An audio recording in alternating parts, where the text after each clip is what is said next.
The verse of the day is Colossians 1:11 through 12, and it says, "We also pray that you will be strengthened with all his glorious power, so you will have all the endurance and patience you need. May you be filled with joy, always thanking the Father. He has enabled you to share in the inheritance that belongs to his people who live in the light."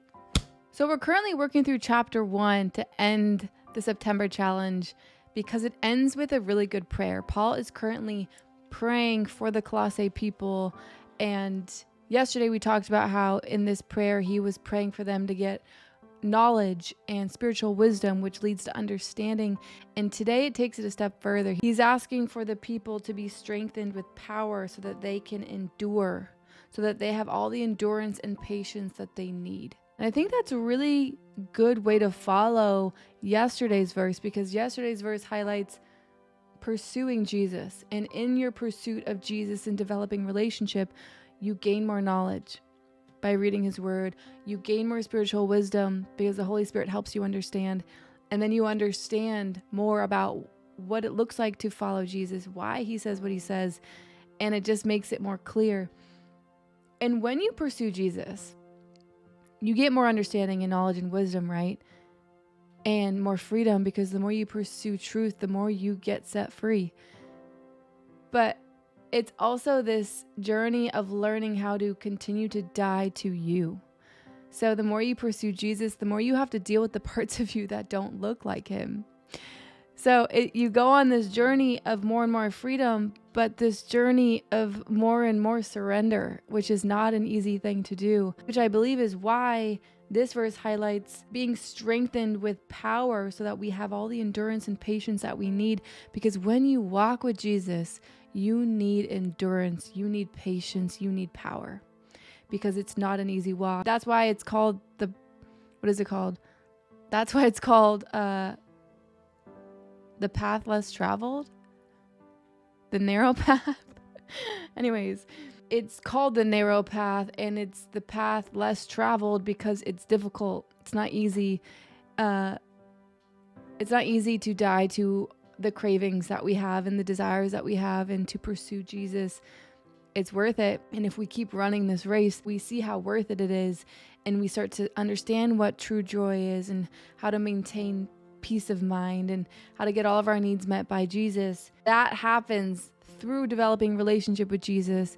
And then after that, it leads you into trials, right? Like, you will be tested. The devil does not want you to understand who you were meant to be and who God really is. So once you give your life to Jesus and you pursue him and you start developing relationship, you're going to go through seasons, wilderness seasons that are hard and refining and character building. And it's not easy, but you're able to accomplish it because you have the power of God within you. You have the Holy Spirit in you, empowering you to get through it and to endure. That reminds me of James 1:2-3, and it says, "When troubles of any kind come your way, consider it an opportunity for great joy." Consider it all joy. Don't we love to hear that when we're in the midst of an issue? Consider it joy. Verse 3 says, "For you know that when your faith is tested, your endurance has a chance to grow." When your faith is tested, your endurance has a chance to grow. Then verse 4 says, "So let it grow. For when endurance is fully developed, you will be perfect and complete, needing nothing." When we learn how to endure and how to really consider it all joy, that's how you find true contentment in Jesus alone. And when you can find true contentment, peace, and joy and purpose in your relationship in Jesus alone, nothing in the world can shake you. Nothing in the world can break you, because the world, people, places, and things change every day. In the blink of an eye, you could lose all your money. In the blink of an eye, you can lose all your relationships. In the blink of an eye, everything could go away. But the one person who will never leave you is Jesus. The one person who never changes is Jesus. So when we're rooted in him, we get to maintain our strength. We get to maintain our joy, because our joy isn't from the things that change. Our joy comes from the one who doesn't change. Our joy comes from the one who's able to make our heart whole and keep us out of sin and keep us in connection with God. Which then leads me to verse 12, which says, "May you be filled with joy, always thanking the Father." May you be filled with joy, always thanking the Father.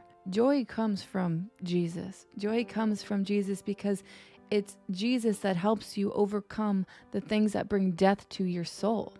So you understand that true joy is rooted in Jesus, because it's only through Jesus that you get access to the power necessary to get rid of the things that steal from your soul and make your heart not whole and steal from your heart and cause your heart to have a void. It's the Holy Spirit, it's Jesus that completes that void and maintains that joy. I love the order of how it says, may be filled with joy, always thanking the Father.